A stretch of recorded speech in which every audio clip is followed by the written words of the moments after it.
historical building, not only for all of us Ukrainians, but for the IT arena as well. Less than a year ago, in October of 2021, most of us have been here together, catching up and watching all of these guys performing from this particular stage in the finals of the IT startup competition.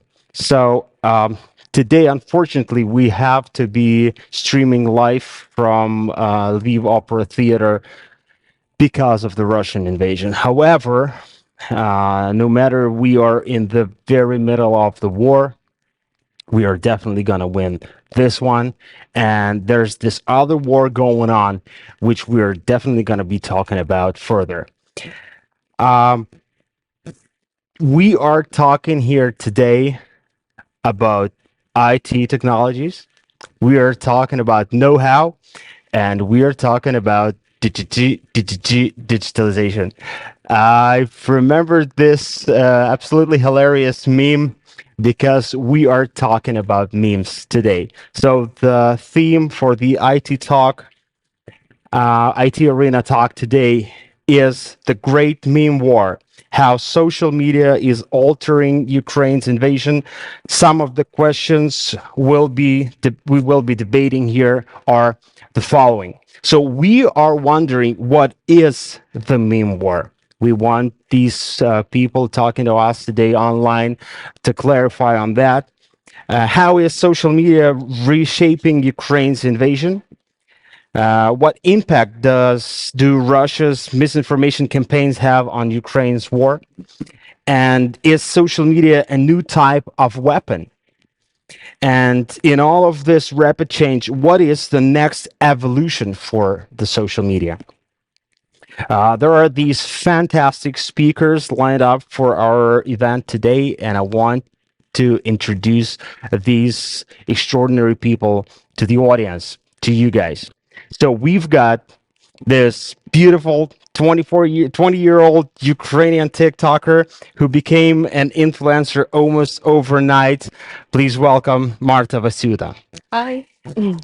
And we've got this absolutely extraordinary human being, a freelance journalist who knows all about the power of fake news in today's social media climate, the Catfish UK co-host, somebody who knows how to make one's way to number one in a very specific way, somebody with a unique name. We all know him, one and only Uba Butler. There's this one gentleman. Well, we're so happy to have him. He has one of the most popular podcasts, and now has a YouTube series on war memes, all the way from California. He lived in Thailand, and he left Thailand. And rumor has it he left Thailand because of this one little thing that he didn't like about it. He calls it a cultural difference. Ladies and gentlemen, Dima Maleev.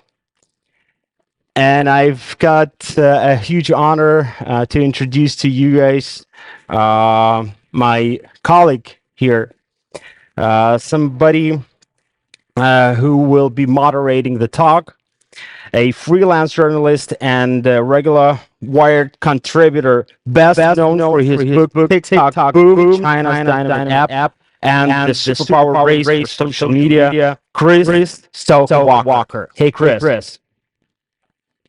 Hey, Bogdan, thank you so much for the introduction as well. And it's really great to see the Opera House still standing and critically importantly hosting events like this. Very excited for it. So I think if we're ready, then I'll kick off if that's okay with you. Fantastic. So I think probably first of all, we just need to highlight, I guess, how important social media is. We understand and see the invasion of Ukraine. So I guess I'd love to hear from each of you how you're getting your news and your information about what's going on. Is it social media first, Marta? Yes, I was getting all the information about Ukraine-Russian war from the social media. It was mostly Telegram channels because it's the easiest way to get the information as soon as possible. And also TikTok played a huge role in this war, so I was also getting the information from there. Okay, Chris, if you don't mind, I would love to leave you with the guests, with the speakers. Before I leave, I would like to ask you guys to ask questions down in the comments wherever you're watching us, whether it's YouTube, Facebook, or LinkedIn. I want you to ask questions. We'll have a chance to ask these questions, announce these questions to the speakers after they have their chat, after they have their talk. And with that, I leave you guys. I hope we'll have a very constructive conversation. Over to you, Chris. Yeah, so we've heard how Marta engaged in this whole invasion around social media. We'll get on a little bit later on to how she actually did that on TikTok. Dima, I mean, obviously you have your huge presence on YouTube, you've got your podcast, but how are you getting information about what's going on? Well, obviously the Telegram and Telegram like all this channel, all this like all the news, all this personal channel, I would say. One of the biggest channel in Ukraine is Lunch and Chit, which is is done by one person. Well, now there are two of them, but they have like more than 700,000 subscribers right now. So that's a good place how you get the communication, how you use all that. And obviously Twitter, well, you can follow different people, like especially like war analysts, war experts, to get their point of view in this informational world. Obviously, we're a little bit more geographically detached from Marta and Dima, but yeah, how have you been following what's been going on in Ukraine from abroad? Spoke at the event, was it 2 or 3 years ago? So I've got a lot of close friends who are kind of heavily impacted by the war, obviously. Obviously, everyone's talking about it, as they should be. And yeah, just like a genuine concern for people close to me, coupled with then obviously informative people like you guys, I mean, who have managed to keep it signposted and things that we would just never have any idea that would have been uncovered, would have happened. We thankfully know about. So yeah, I would say through close friends, people who have been affected, and then now through social media. And I guess one of the ways that many of us have been keeping in touch with what's been going on in Ukraine from the front lines is through Marta's TikTok account. So, I mean, you've obviously become quite a big name, Marta, through that account. I mean, can you maybe talk us through how you set that up and why you did? So basically, when the war started, I was already in a different country because I went on a trip. And to be honest, I didn't really check on news at the time. I only knew that people were talking about the war a lot. But when I checked the TikTok, it was mostly jokes from Europeans or Americans, so I did not get the right information. So when Putin declared the independence of Donetsk People's Republic and Luhansk People's Republic, I've seen that there's not a lot of coverage about it on TikTok. So I decided to post one single video. It was right before the actual full-scale invasion. It was about how Russian army is already bombing Donbass. So, and it got viral just like in a couple of hours. It started like really low and then just got bigger and bigger audience. I mean, I guess that was kind of an insight into what was happening in Ukraine for us outside of its borders. Dima, you obviously also have been sharing things within Ukraine's borders and in Ukrainian language as well. So, I mean, what was it that made you set up your specific YouTube account looking at all of this? Well, before the big war started, so we were doing a lot of videos on YouTube for IT professionals. And there were funny, informative videos. But on 24th of February, when we all woke up, opened Telegram and saw that the war is started, from the day zero, we started doing the streams, the live streams for people in Ukraine, just to calm them down, just to, share some information and to tell them how they need to what they can do to help, because a lot of people wanted to help, but they were not know how to do that. So we started doing this. And yeah, on some moment we understood that we need to bring more attention for Ukraine from Westerns, and we started doing the videos in English just to just to tell what is happening in our side. Because surprisingly, Russian propaganda, they were very active on, like, they were producing a lot of content in English. They got all these channels and they got all the YouTube bloggers and papers and so on. So we started our small part of information war. And I think that information war's been really, really significant. I mean, to what extent do you think that what we're seeing about the war is factual on social media? I mean, whether it's deliberate disinformation or kind of just the fog of war. I mean, Uber, you've got a lot of expertise in this. Like, is there a way that we can distinguish what is real and what is fake? It's a good question. It's all comes a little tonally different, doesn't it? When you obviously, I've spent the last 5 years of my life working on these kind of subjects. It all kind of hits home when it becomes about something so serious. I mean, I think it's all about intent, isn't it? It's intent versus impact. It's like, what is the intent of this piece of information? Like, who has made this information? Where does it derive from? Where is the source?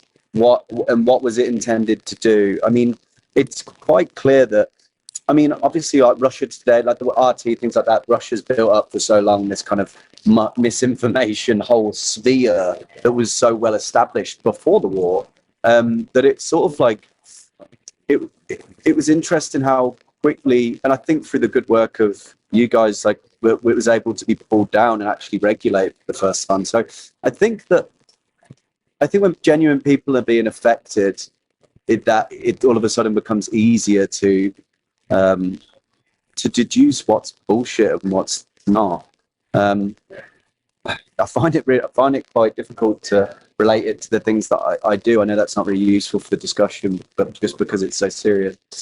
But I would never, as I said, it's all just about the intent of the information. Where the fuck has the information come from? Where is this verified from? Obviously, primary sources of people on the front line, people who have families is a lot easier to verify than what is essentially just the whole narrative established to humanize people. And I guess you're someone who has weaponized fake news, as it were, in one particular way. I mean, how is it actually done? How do you trade on people's emotions or their kind of gullibility in order to have this disseminated? Because you've done it multiple times.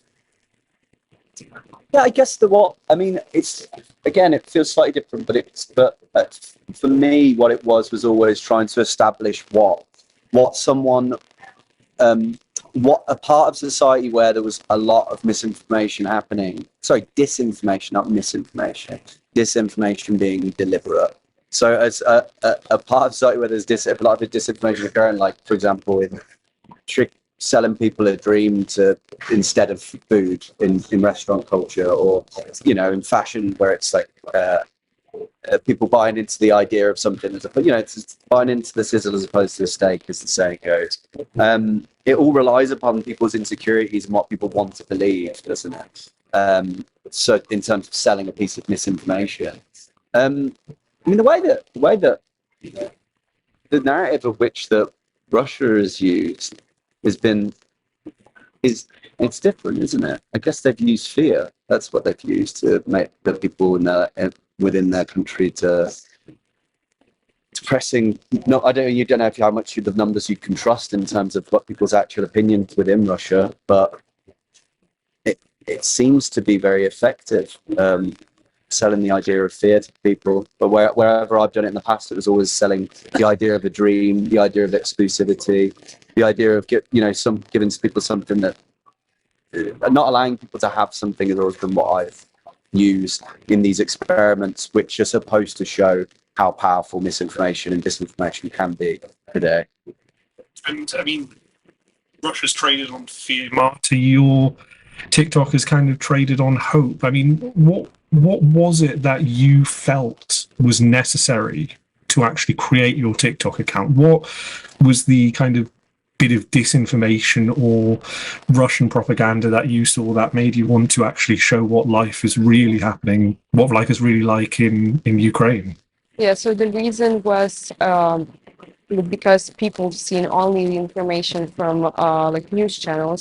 They didn't really trust it because when you just watch the news, you don't take it personally. And when they just seen same person as they are, just on like social media TikTok account, who had like a couple hundreds of followers, and who is actually Ukrainian, who has family in Ukraine, who lives in Ukraine, they tend to believe more to it. And I've seen a lot of people commenting that I was one of the only sources they trusted to get in the information from, because I was trying to always put the location, to always put the time, but I still see a lot of people asking me the questions about the information they got from Russian propaganda channels, and sometimes it wasn't even Russian propaganda, it was just people who tend to believe the same way as Russian propaganda does to say. So I decided that I will just be the direct way from Ukrainian news from Ukrainians, not from news channel, to people in the West. As you became more popular on TikTok, that you were the target of disinformation yourself. Did you have people coming to you and saying, "We don't believe you. We think this is fake. Prove it"? There were so many people from most of northern African countries and also Asian countries like Indonesia. And I remember when I posted the video that hit me the hardest, it was the video where people in Verdansk were protesting to Russian troops, and everyone was saying like, why is everyone saying Russian troops are so aggressive and they are killing people? They're literally standing in front of that. And it was so difficult to like pursue people that it is just one video and they're just not shooting because there are hundreds and thousands of people in front of them, but still people saw that one video and they completely changed their mind. Of course, not a lot of them, but some of them. Propaganda in many ways. Dima, you're kind of drinking from the fire hose. You mentioned Telegram being a source of a lot of memes and a lot of disinformation. I mean, what were you seeing, and what are you still seeing around the invasion? Well, we need to understand that there are, like, from my point of view, there are two ways of propaganda, which is one is, as Uba told, misinformation and disinformation. And basically, like, when we are speaking about disinformation, like, check it out on Russian propaganda. They're just creating all this, like, fake news, like, every day, a couple of them. And there was, especially in the beginning of the war, there was like, hey, Ukrainians creating nuclear bombs. They got biological weapon labs. They even got birds which will be spreading the virus against only Russian and like only on Russian territory and so on. So basically, they still creating this very weird disinformation, misinformation probably, which does not make any sense. But still, a lot of people are spending their time to prove that they're wrong. So that's kind of one way they're trying to bring all this fake information there. So people who are trying to bring the truth there, they in the end will lose all the hope that they can fight through Russian propaganda, because they're just bringing all this meaningless stuff. And the other is, of course, misinformation, which they are producing to their probably internal audience in Russia, like their own propaganda about like Russian winning, about how horrible are Ukrainians, about all the Nazi stuff and all that thing. They're still working on that. They're still producing. They got these massive bot factories which are coming to your videos, bringing a lot of comments. They are fulfilling like Twitter with fake information and like same tweets. So yeah, they're very active still, and they're very active everywhere.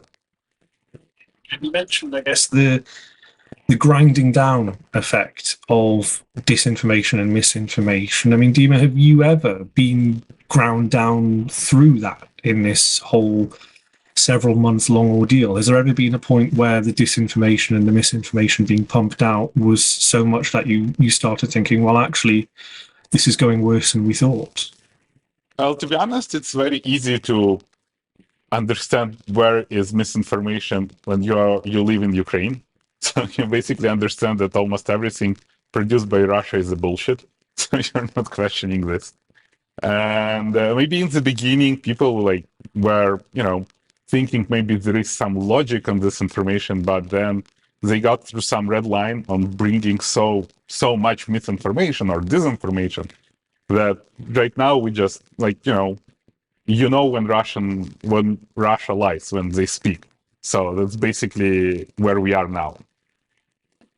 And Marta, I mean, you kind of are encountering this firsthand as well. And you and Dima much more than me and Uber and probably a lot of the people that are watching this. I mean, to what extent do you feel Russian disinformation and misinformation is as serious a weapon as what's going on in reality? Because I guess we can't overlook that there is a real war essentially going on here with bullets and bombs as well. You see how Russian propaganda works even on people who don't think Russian propaganda works on them.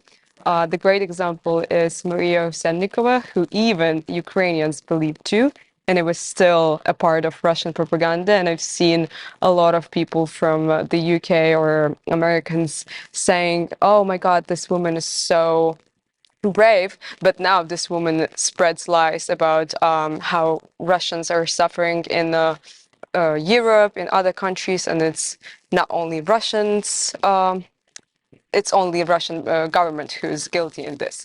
And I think how much, as I already said, Northern Africans and Asians, they tend to believe Russian propaganda a lot more than Europeans and Americans do, because they think there's Russian propaganda and there's also Western propaganda. Sometimes in London, I was even told that I'm Western brainwashed, even though I don't watch Western news at all. So we still can see that people tend to believe the country that kills hundreds of people every day. And Uber, I guess, as someone who has created this kind of stuff, albeit at a very different level and a very different level of seriousness, I mean, you're perhaps best placed amongst us to figure out how to reverse engineer it and combat it, because this is a battle, right? We're fighting a war here, both in bombs and on the ground, and also in the social media sphere. What should the international community, what should Ukrainians, what should Russians who want to think independently be doing when confronted with this disinformation to try and realize that it's wrong? Well, I just think that a really important point to stress is just the sheer power of what a constructive reality, like how little it takes one to construct a version of reality, i.e. what you're seeing by individuals. This happens all the time in the way that they present themselves online or whatever, or like I did with the restaurant, or like I did a fashion thing, or like that. You can create a powerful version of reality based on such a little amount of truth. It's like no other time in human history. And now we're seeing a like that done on the scale of a government that is using that exact tool to create a whole ulterior narrative, and just to do enough to keep people unsure enough about their convictions and their feelings about this whole thing, so to inspire inaction or confusion. It's not even, it's sometimes, I mean, a piece of misinformation can make somebody leave a house and shout at someone, and a piece of information seemingly can make someone now go out and hurt somebody. Well, it has, and it will, and it continues to do that.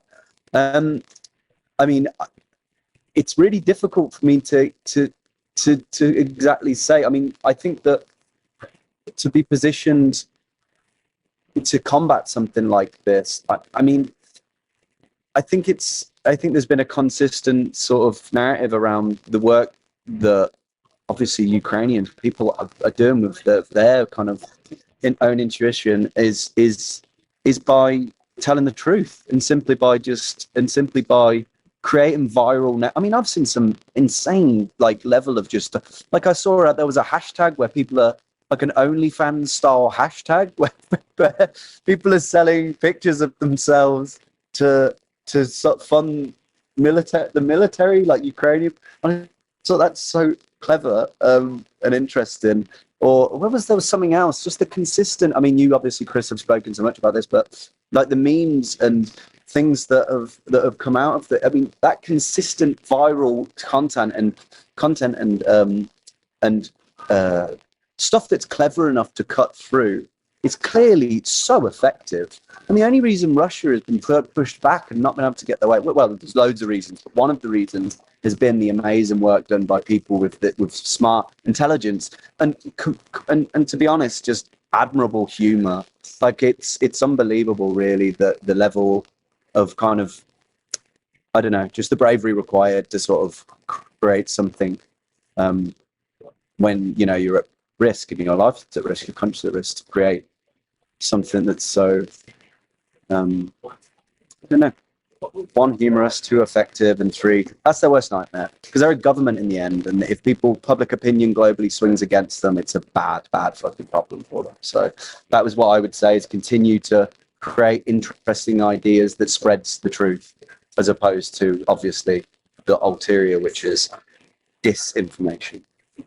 It's been fascinating, this water kind of covering this, seeing, I guess, how we thought in the initial stages of the invasion that this was going to be a huge cyber war, and then it's turned into something really different in the idea of the information war. And I think, you know, the fact that we are still having this conversation now, months on from what, you know, Vladimir Putin thought was going to be an overnight job, is testament to what everybody in the country is doing, and what you're all doing in terms of, you know, creators and actually fighting fire with fire. And, you know, we have about 10 minutes or so left before we go back to Bohdan for the Q&A, and please do keep those questions coming in the chat section. But I'm keen, you know, Uber kind of mentioned an example that he thought of really powerful content that he's engaged with, and that he saw that really, I guess, plucked at the heart or made someone feel something. You know, Marta Dima, I'm wondering if there's anything that you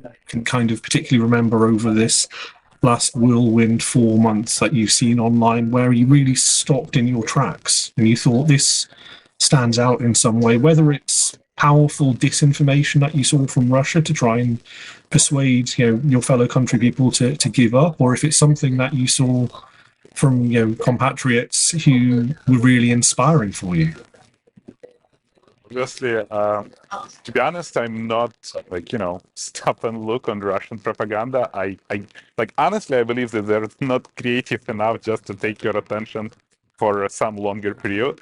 But speaking about, like, you know, Ukrainian memes, because that's kind of our practice. Like, even think about the Russian ship "Go fuck yourself," right? So the thing which was used everywhere, by politicians, by the stars, by anyone. And then this meme, this phrase, which was like used everywhere, the postal service created the stamp. And then the evolution of this meme, when finally this Russian ship went fuck itself, like when the ship Moscow was destroyed, they created another stamp, another postal stamp, which said like Russian ship, that's it. So thinking about the evolution of this story, of like how much this small phrase is telling about the bravery of the nation, about the people who did that, about even evolution and what finally brought to the end of this ship, that's just amazing. That the whole story can be created by using only one phrase, and it shows a lot of, like, it tells a lot about Ukrainian nation and about Ukrainian soldiers. And that's a gold. That's like informational gold, which we need to create more, and we are creating more. And, like, you know, there are other memes like Ukrainian farmers, like how strong they are, and when the whole internet was amazed by this Ukrainian tractor which is towing away tanks, and how much information this small thing brings to the people. So yeah, that like we are creating memes like crazy. They're going from online to offline, I think, which is what's quite so powerful about them as well, making real difference. Marta, I mean, you've kind of been mainly on TikTok, but I imagine all across different social media platforms. Is there anything that kind of stands out to you over the last crazy few 4 months?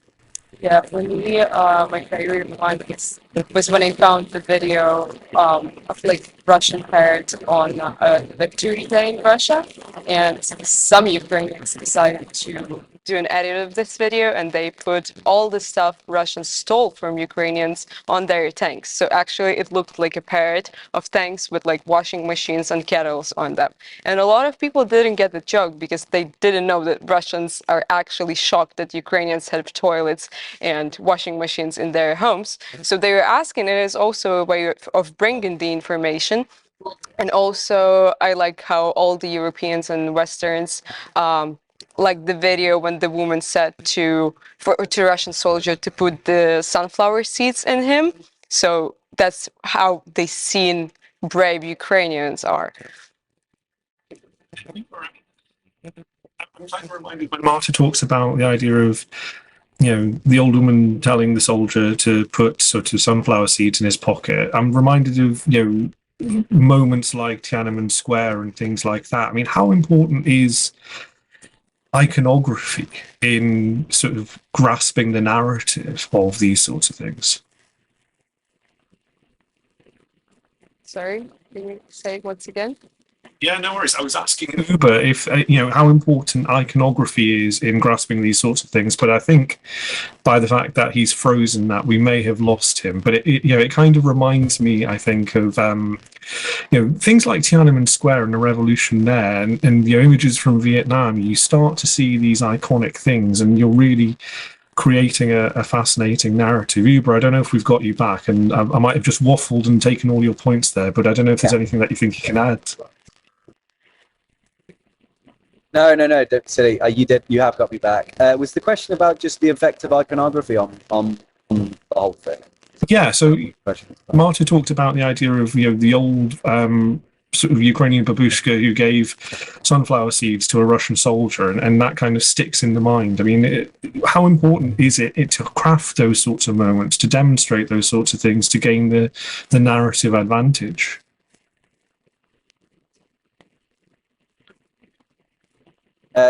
Yeah, sorry. I mean, I might just a broad point of just, I think that the way that our brain works as humans, obviously, why memes are so popular is just that images are what we kind of connect to, aren't they? So I think that anything like that, I mean, it's just been consistently. I mean, for me, it's like, I mean, it's probably quite obvious, but the picture of like Zelensky in his fatigues, like, it's just an unbelievable image that I think from the like global image of him for what before the war to what it is now, and that just I think that's the way our brains were. I mean, if you remember some of your most evocative moments of your life, think about images, and I think that probably for everyone throughout all of this that's one for me is that the selfie cam videos taken on the streets of Kiev, unbelievable. I know it's different, maybe a little different to what we're talking about, but that would be an image that. For sure. I mean, it's crazy just seeing pictures of places that I hung out and bars that I went to in Kiev, some amazing places, and thinking of the people that I met and just seeing those streets and those things. I mean, I mean, some of the buildings and stuff like that, which no longer exist. So yeah, I guess that has been the iconography of the war has been, I think, because we've seen so much of it as well, due to the great work of people like everyone on this, you guys on this call. I think, this for sure, it's been completely transformative.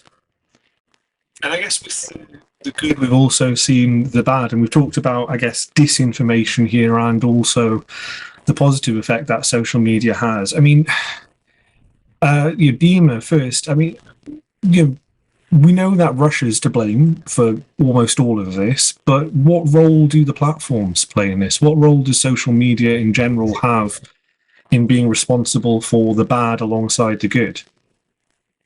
Well, obviously, the bad thing is these disinformation channels are very available. And basically, if we are speaking about TV channel or other stuff, like this can be blocked, right, by countries or by governments. And speaking about internet give people access to everything. Is it good or is it bad? And not all people are using internet to fight propaganda, but rather to read about thoughts they want to read about.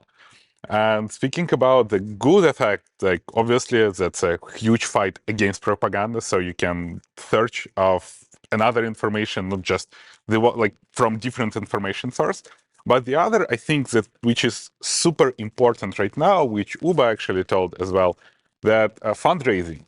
Ukrainians are using social media so good for fundraising. Right now, like one of TV star, like television host, like probably most famous one, Serhiy Prytula, he started fundraising of 500 million hryvnias, which is like $15 million for Bayraktars. And this is nationwide great. fundraising. And for the first day, Ukrainians funded 350 million hryvnia, so basically $10 million for 2 Bayraktars. And that's only for one day. And the thing with Shuba told, they're only funds. So this is like territorial defense only funds. Like people are selling their nudes they're sending their nudes when other people donate to army. So they need to check the check, and then they need to show the check, and then they're sending them picture. And there is so many different ways of fundraising right now created, and people are still like, that's 4 months of war in the country where economy is broken, people lost their jobs, and all these like bad things happening. But they still managed to fundraise more than $10 million in one day. And this is the power of social network, which is used right now by Ukrainians. Yeah, I also would want to say about the fundraising, because what we always knew about the fundraising is only for rich people to give money to people who need it. But again, Serhiy Prytula, who is a TV host, once he posted this like screenshot of 2 hryvnias, which is probably like 10 pence or something. Less. Yes, even less. Yeah, like 1 pence. And he said that every 2 hryvnias matters because it builds this huge amounts of 20 million hryvnias. And he said that this one little post on social media, on Instagram, made him raise 2 million hryvnias, which is like a crazy amount for a couple of days. And that's also a huge thanks to the social media abilities now. So, I mean, Marta, I just wanted to ask you as well. I mean, I know that we've talked in the course of my reporting on Ukraine about kind of the challenges that are involved with the platform that you've managed to raise so much awareness through TikTok. I mean, how have you found that experience? Has it been overall a good thing or a bad thing? Because, I mean, you've had some horrific moderation decisions against your content. Yeah, so I decided to post on TikTok because I found its algorithm the easiest, and because I had like British SIM card, it was easier for me to share the information for Europeans, as I already said. But also the TikTok has a really strict policy about all the violence, bad words, propaganda, which sometimes is not propaganda.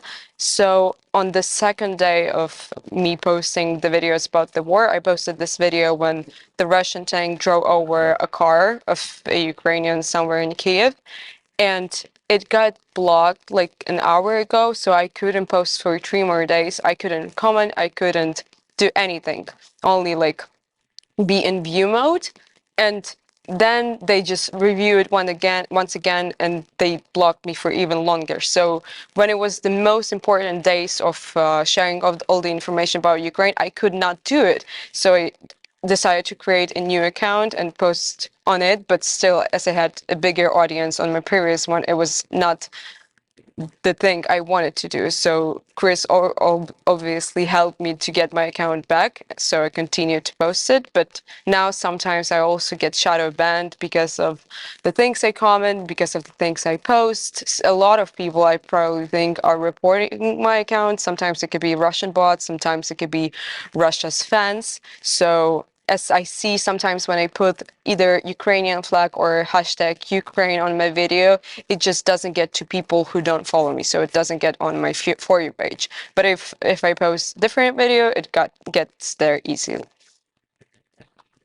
We're getting close to 8 p.m. Ukrainian time, 6 p.m. UK time. And so I just want to make this, I think, the last question. We're obviously still in this situation. It continues with the horrors and the catastrophes that continue to go on. But, you know, it feels like something has changed between before Ukraine and after Ukraine. I mean, Uber, I was keen to get your thoughts. You know, is there something that we can learn from the last few months and kind of what's happened and the people's response and their use of social media to battle such a sort of tyrannical invasion that we can take into future issues, whether it's wars or, I guess, politics or society, this idea of division and unity? Was the question, Chris, what I feel like after the post kind of the Ukraine watershed moment, how I feel like that should change our interaction with social media and what people can take from it? Exactly.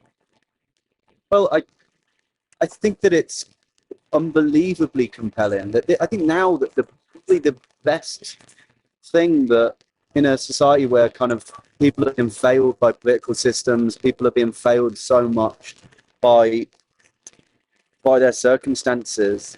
I feel like the Ukrainian people should be an inspiration for all of us in terms of taking what you want, like taking what you want and demanding it through social media.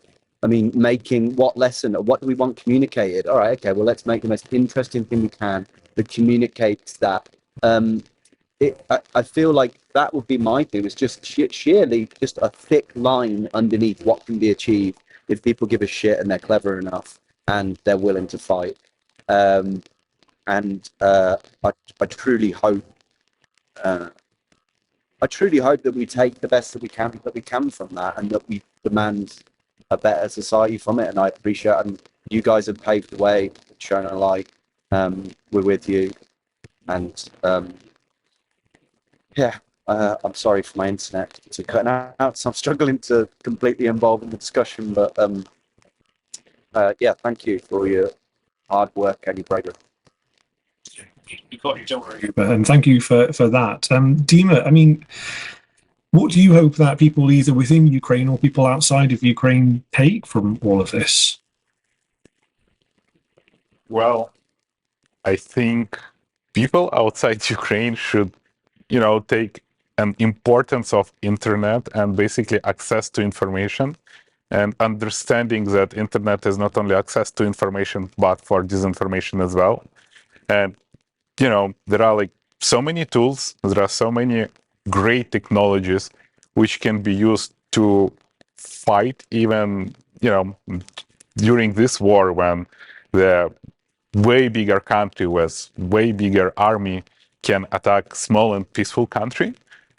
And I think we get the proof of power of word, because I need to admit here our President Zelensky, who's using all these technologies just to speak to all people of the world, got support and share information.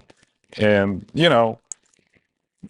I think very interesting case that President Zelensky every day, in the end of the day, speak with his nation. And that's empowering. That's like, I think that's an amazing usage of technology. So that you can share that even the president can be very close to you on your mobile phone every day. Last week here, I mean, what do you think that we take from this when the idea of social media's involvement in it? I hope that all the civilized world will understand that war in every country, it's not only the problem of its nation, it's the problem of everyone, because I've seen some people saying that it's war of white people, but then other people started to explain that Ukraine is a huge exporter of wheat and seed oil and other stuff that people from African and Asian countries supply. And I also hope that people from European countries will know more about how much they sponsored the war in Ukraine by buying products from Russia, by buying gas from Russia, and will do something about it. I think we all need to think about our priorities and what we've done in the past and how we can prevent this in the future. Well, we're at 8 p.m. Kyiv time and 6 p.m. UK time. Uber, Marta, Dima, thank you so much for taking part in the conversation. I hope that we've unpacked a little bit of what went on over the last 4 months, and we can maybe look ahead to what may be continuing, because it seems unfortunate in life this is not going to end. Thank you also, Bohdan, for the introduction, and it's great to see Q's Opera House being used in such a way, and I'm hoping that at some point in the future we can all get back there in person in a calmer time as well. Thank you for tuning in. Hope that everybody has a very good evening and enjoy the rest of your day. Thank you. Thank you. Thank you so much, guys. Thank you. Bye. We have two questions that we received online. So one of them was how to keep sane in a constant flow of bad news on social media. What do you think? One or two sentences, each of you, please. Like, I disconnecting from internet, to be honest. Like, no news is the best news. So yeah, like, it's your choice to select which news to read, and sometimes not reading news does not change your life at all. So Thanks, Martha. What do you think? For me, it's really difficult to disconnect from all the bad news, so I do the same thing. I just turn off the internet on my phone and just go do things we did before the war started, like normal things. So I recommend that too. Could we hear from Chris too? What's his opinion on that? I think this is out. We lost Chris. Oh yeah, we lost. Well, if we could have him back, and this well, that was the question from Irina Zubenko. So Irina, you can use this as a life hack. And this other question was very simple. Your one favorite. Name your one favorite meme. It could be of all times or a war meme. Which one would be your number one favorite? Oh my god, number one favorite.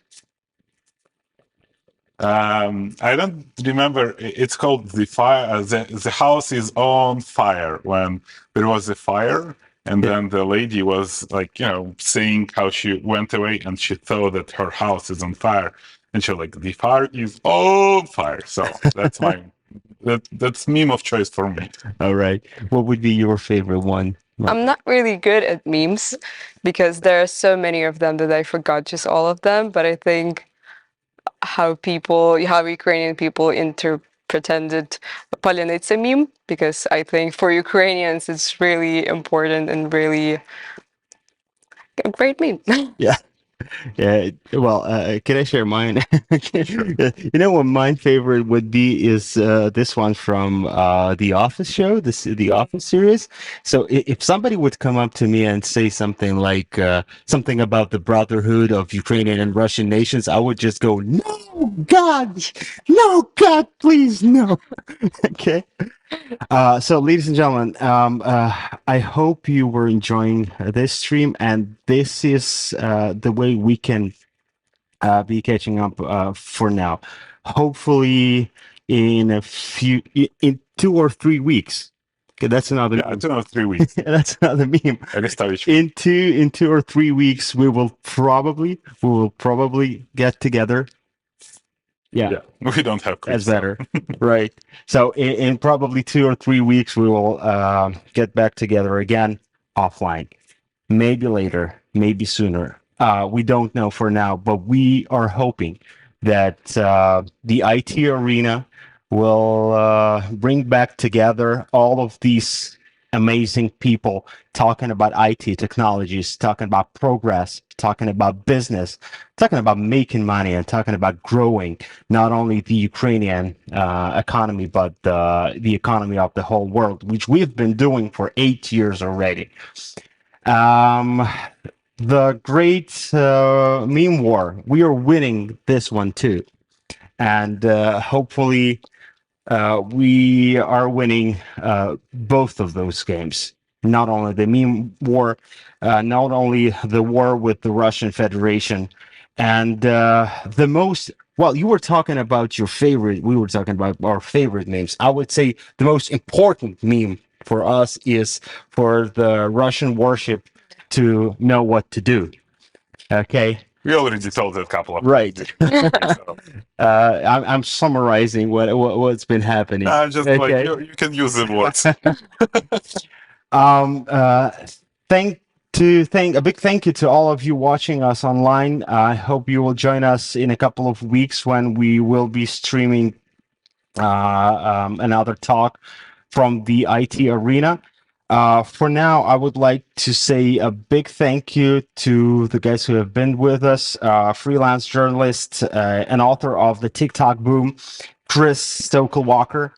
We had this extraordinary person here, the filmmaker, the best-selling author, the expert for the fake news, Uba Butler. And we had these absolutely incredible, absolutely amazing Ukrainian bloggers to the right. We've got Dima Maleev, the podcaster, the YouTuber, and yet an IT engineering expert. Right. And I am very privileged to remind you that we had on this talk, young and beautiful, a Ukrainian TikToker, influencer, Marta Vasuta. Thanks to all of you. Thanks to the whole crew. And the IT arena goes on. We'll see you in one of our next videos. Okay. That should be it for now. Thanks for watching. Thanks for being here. Goodbye.